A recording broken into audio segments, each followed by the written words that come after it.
You have been lied to if you've been told that the only way that you can drop body fat is by counting calories. And I am here today to tell you that this is total BS and give you 6 steps that you can, in fact, lose weight and drop body fat without needing to count those calories. Hi, friends. Welcome back to the Transform with MG podcast, where we'll talk all things transforming your health, body, and mindset. I'm your host, Martina Gutt. Throughout my time in the fitness industry, back when I started my fitness journey 7, 8 years ago, I have went through a sheer amount of diets and dieting methods, from calorie counting, doing deficits, doing bulks, maintaining phases, then complete intuitive eating. I've also jumped on every bandwagon of a diet that there has been, including keto, low carb, intermittent fasting, cutting out bread and sugar, you name it. So I have been through it all, and I finally found a way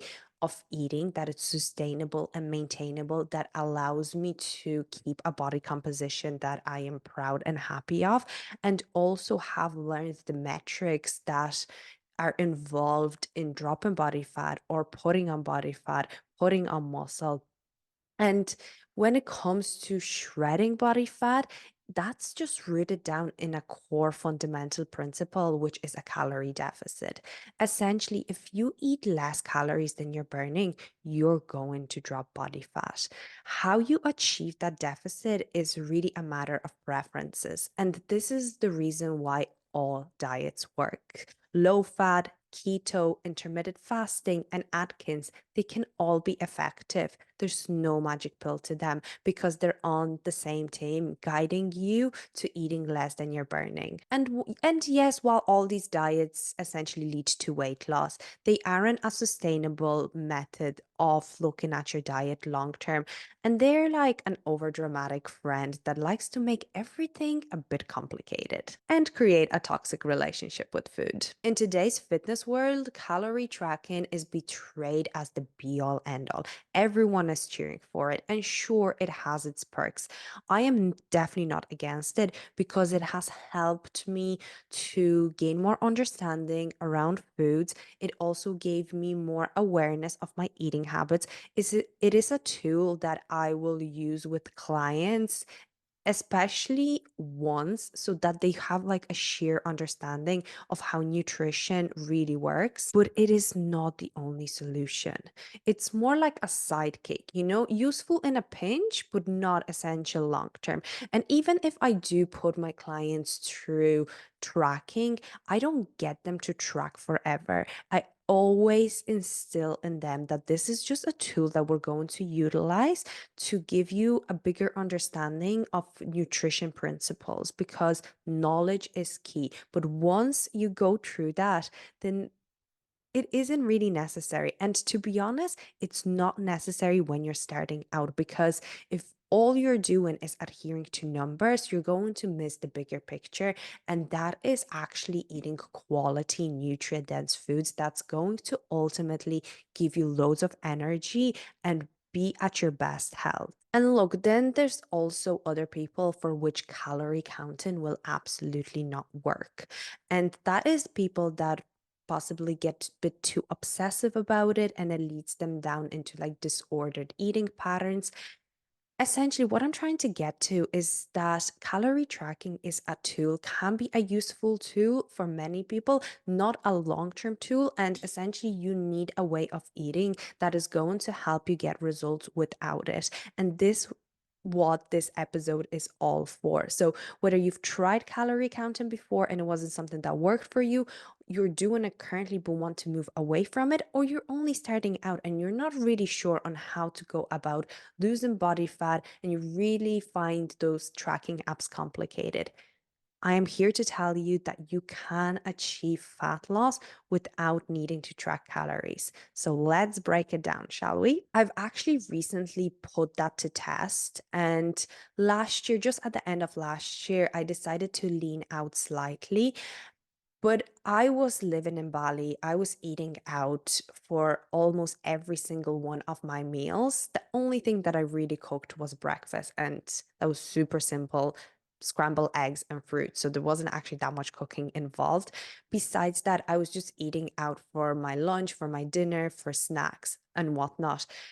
I could have tracked. I'm not saying that it's impossible. I didn't want to. I moved towards intuitive eating maybe a year and a half ago. And just because this was kind of the first time that I wanted to alter my body composition and actually undergo like a fat loss phase, which I haven't in so long, I decided to do it a completely different way than I was used to. So anytime that I used to go into deficit and trying to lose body fat, it always involved calorie counting. But I figured that now I want to apply the nutrition knowledge I have and actually just make changes in my habits that's going to help me drop body fat while still just enjoying eating out, enjoying all my foods, not obsessing over every gram of food. And I was able to see a substantial change in just 10 weeks. I left it at 10 weeks because then it was Christmas, I had a lot of travel going on, and to be honest, I was satisfied with what I've got. The thing that I always say is that I want my body to be a definition of how I eat and how I train, and not using food and exercise to alter my body. And that has massively, massively improved my relationship with both my body and my food because I really just view my body as a temple, a home that I want to take the best care of possible so that it is in the best condition for years to come. It wasn't always like this when I first started out. I only really cared about my appearance, and that's mainly because I linked my appearance to my self-worth and my self-esteem, and I felt that in order to be confident, in order to be happy and positive, I had to look a certain way and more so fit in like beauty standards and social media um, definition of what an ideal body or ideal woman's body should look like. But basically, what I'm about to tell you here is habits and principles that apply to the way you eat and the way what you eat that will help you actually drop the excess body fat. And to be fair, it's also a style of eating. What I'm about to tell you isn't necessarily long term to that extent, but those principles will actually apply to maintaining the fat loss as well. So it's not like, oh, here's a 10-week plan. You just need to follow these principles for 10 weeks. No, it's actually something that you're going to learn to do and maintain that. It's going to give you tools on how to actually stick to a healthy diet long term because in reality, who actually only cares about weight loss? What we care about is getting to a place where we're comfortable and happy in our body and being able to maintain that. What is the point achieving a result if you cannot stick to it and you're only bouncing back to where you were or even worse than you before you started? Short little break to announce my regain challenge. Spaces for it are opening shortly, and you can find the application form in the show notes below. Please fill it out, and I will get in contact with you on whether I feel like you're the right fit for the program. The program will help you to regain your confidence, regain your energy, and take control over food. I have helped hundreds of women transform their health, body, and mindset in a holistic way using sustainable habits and routine. And if you feel like you just need more structure, a routine, knowing where exactly to start seeing great freaking results, then head to the show notes, fill out that application form, and I'll be right back to you. Right. So the first step in order to drop body fat without tracking calories is to actually eat a set amount of meals. Your body loves structure and you want to split out your meals evenly throughout the day. So you're splitting your three core meals, your breakfast, lunch, and dinner, and having them roughly at similar times throughout the day each day. And I don't mean that you have to be super strict with yourself, as in like, I have to have breakfast at 8 or 9 a.m. And if I miss that window, I'm not having breakfast. But giving yourself time windows, such as, okay, breakfast is eaten between 8 and 10, lunch is eaten between 12 and 2, and dinner is eaten between 6 and 7, actually gives you some consistency to follow. And if you're somebody that prefers smaller meals but more frequently, then I would follow the 3+2 method. Essentially, that's three core meals plus two snacks, and make one of those snacks actually nutrient dense or high in protein, such as protein yogurt, some fruit, and then the other one, maybe like a small dessert or something that really just speaks to your soul. Okay. Food isn't only there to provide us with energy, we're still allowed to have enjoyment. And that is going to make a diet really sustainable, because if you decide to cut out different foods just because you want to drop a little bit of weight, you're setting yourself up for failure. So it's important to still include things that you enjoy. But essentially, set amount of meals is going to keep your hunger at bay and prevent you from building up this uncontrollable need to eat. And that's what happens when we skip meals. So stop using being busy as an excuse for not eating. You got to be prepared. Make the plan ahead of time. And that way you have higher chances to actually adhering to the meals you set out yourself. The second step is to stay hydrated. Your body has a very hard time recognizing whether it's hungry or thirsty. And many times, and I've done that so many times, I've reached for food despite I was actually being thirsty and needed a sip of water. So, drinking water throughout the day will help you quench the confusion between thirst and hunger. It adds fullness after your meals and reduces appetite. To ensure that you're keeping up with your water intake, because I know it can really slip through our mind, is actually buying yourself a big water bottle. Buy something cute, and pretty that you like the look of, that you carry around, that's sitting on your table. It actually helps that if it actually helps that it has a straw, whatever like psychological reason behind that is. But my friend Kira actually got me this 1 liter water bottle for Christmas that has like a straw. It's something like the Stanley Cup, basically.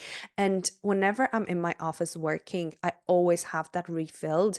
And no joke, I've just been drinking so much water. You don't need to be drinking 5 or 6 liters, right? It will make you go to the bathroom a lot more. And if you're out and about, it's probably not ideal, but you should be hitting between 2 to 3 liters of water.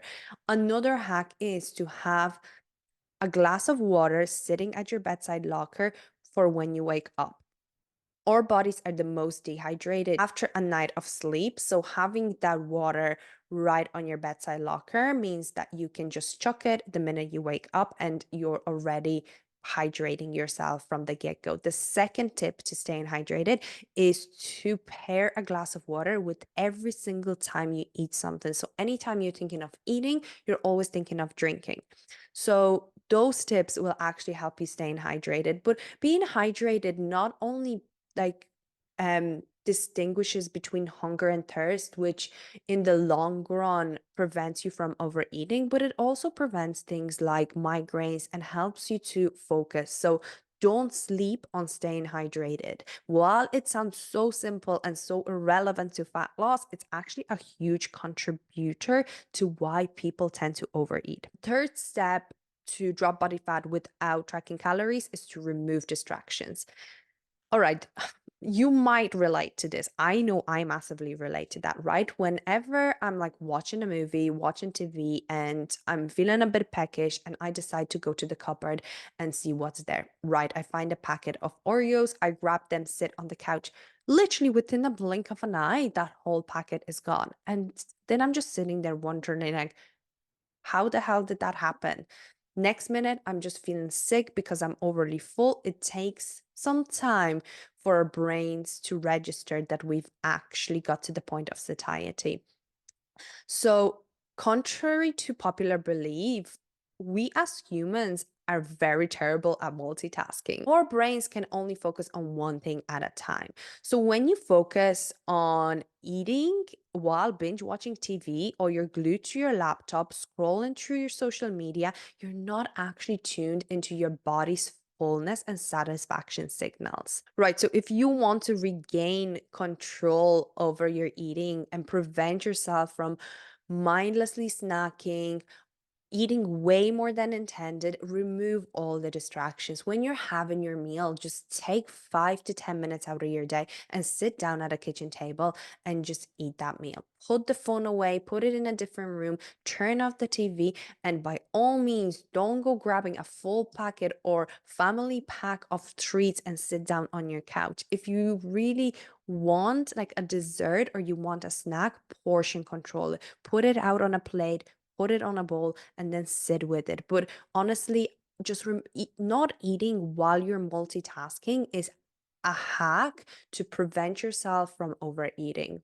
Eating with others is an exception, and it's actually better when you can share a meal with somebody because it's taking you longer to consume that meal. And a fun fact, it takes about 20 minutes for your gut to signal to your brain that you're comfortably full. So that's something to think about. Look, if you're eating with a partner, with a friend, with family members, and you're distracted that way, that's fantastic. But anything to do with electronics, you're just far better off removing them, turning them off. And even if you're busy at work, trying to eat while typing an email is just a road to disaster. You're not going to get through that email as fast as you're trying to scoop your pasta with one hand while typing the email with another. You're going to be more efficient just eating that meal, even if it's just taking a short break of 5 minutes and then getting back to your emails than trying to do both at once. And I've done that. I've worked in an office and plenty of times I would just sit either there with my breakfast while I was scheduling meetings or trying to do accounts, and the same with like lunch because I needed to submit something to my manager. Look, it can wait. It really is going to take you so much longer to do that task while you're trying to scoff your meal in than if you just like moved out from your desk, shut the laptop, and sat down to have your meal. Right. The fourth thing is to center your meals around protein. Protein is a secret to satiety. Adding protein to each meal keeps you feeling full for extended periods of times and curbing those midday or late night snacking and cravings. Protein has the highest thermic effect of feeding amongst three macronutrients. So the three macronutrients are your protein, carbs, and fats. And a high thermic effect means that the body has to work harder to digest and metabolize that food. So you are actually burning more calories.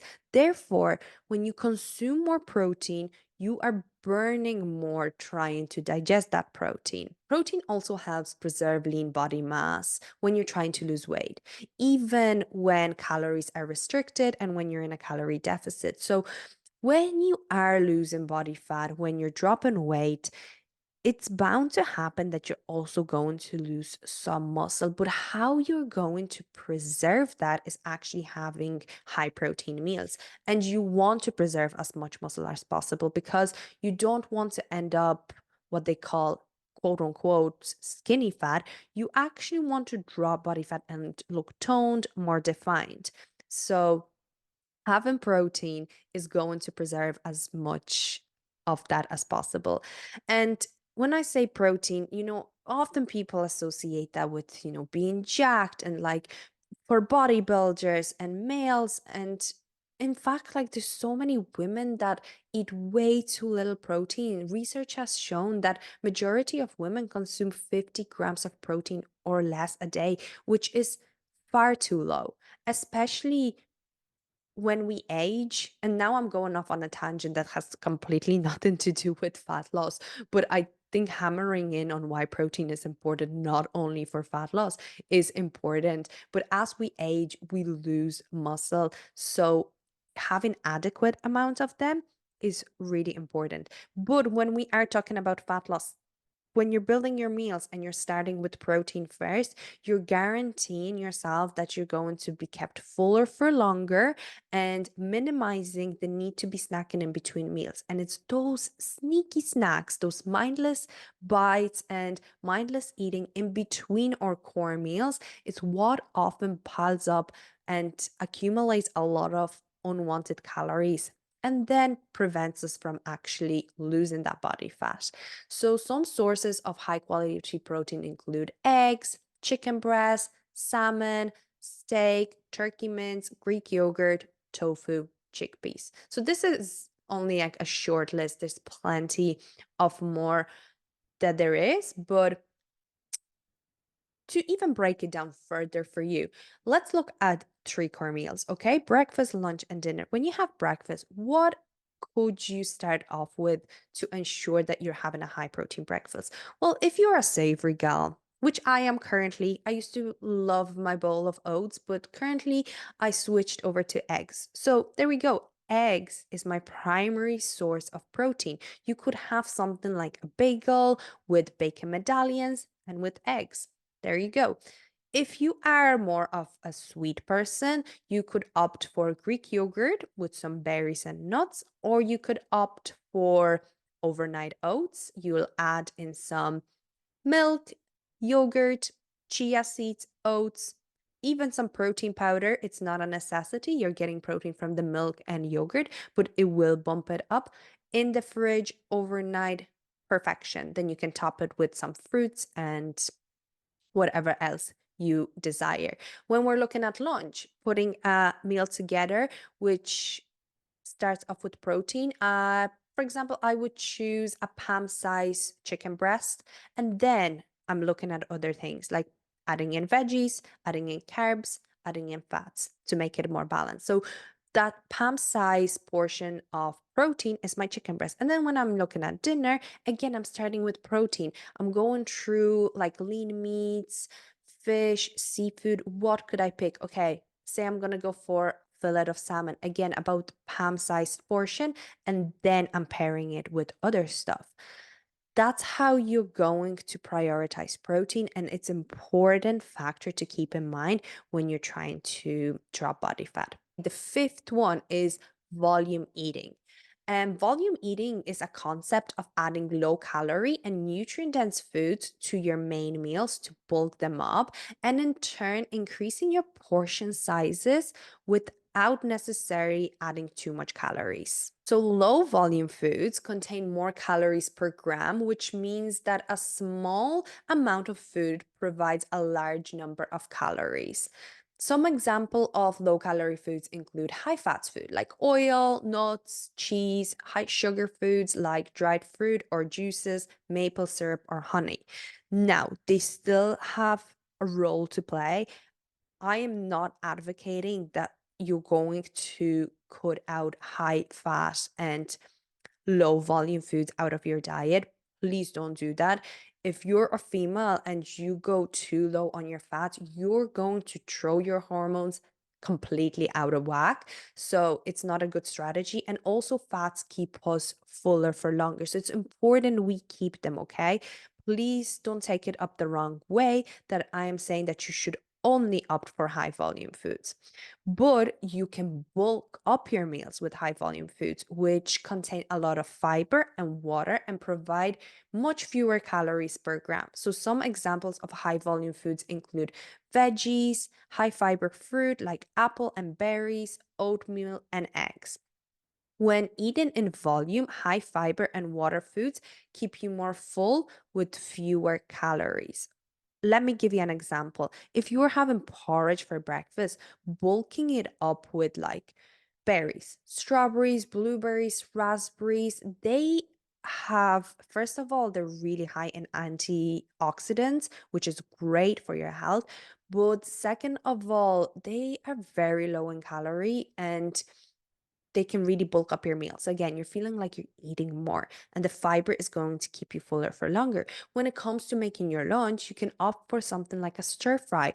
I love buying the Asian stir fry mix. It's frozen veggies, and frozen veggies are just as good as buying fresh veggies, and they will last longer. So you can actually just keep them on hand for those days that you were extremely busy and you didn't get to pick up groceries.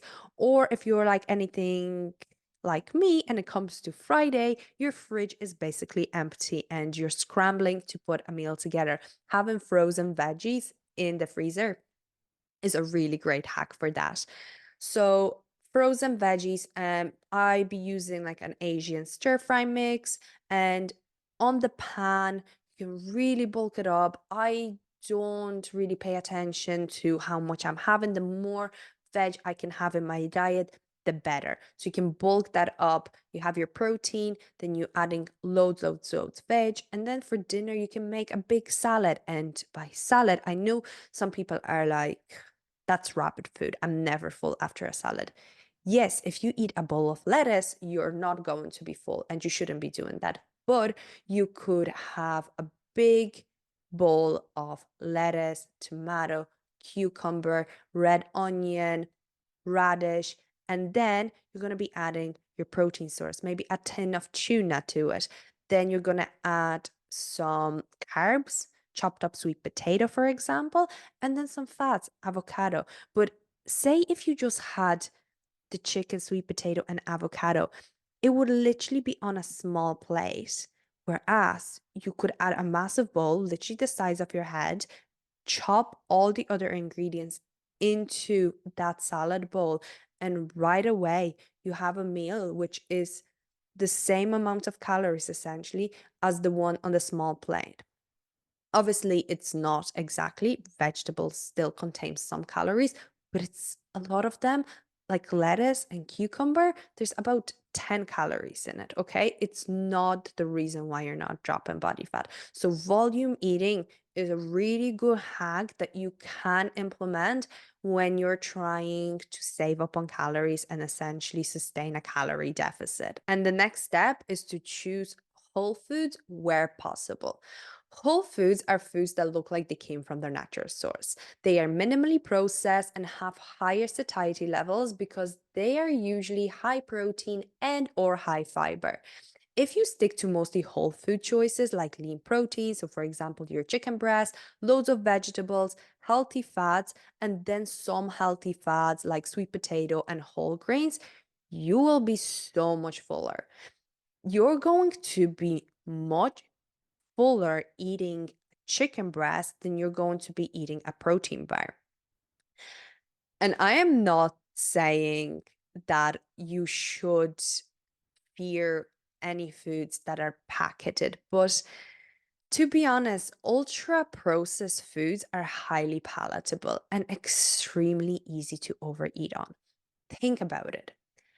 Are you more likely to overeat on a packet of Maltesers, a packet of Oreos? Clearly, I'm a fan of Oreos. Here it is, me mentioning it again. Or are you going to overeat on apples or broccoli? The former is more likely that you're going to overeat on. This is why choosing foods that haven't actually gone through a whole like processing journey is going to be like far more beneficial for you in terms of maintaining your satiety levels. And why do you think that the obesity rates are the highest they have ever been? It's because of the food that we have nowadays. First of all, portion sizes in restaurants are way too much for the needs of the individual, but also because there is so much convenient food. And while convenient food can be great if you're a busy individual, if that's all your diet consists of, then you're going to have a really hard time actually sticking to a calorie deficit. And oftentimes blaming yourself for your lack of willpower or discipline, whereas it's not necessarily your fault, but the food that you're choosing is so addictive or it's so hard to stop at just like one biscuit. And this is why I really advocate going for whole foods where possible. So 80% of your diet. should consist of those foods to make it as easy and as smooth for you to drop the body fat.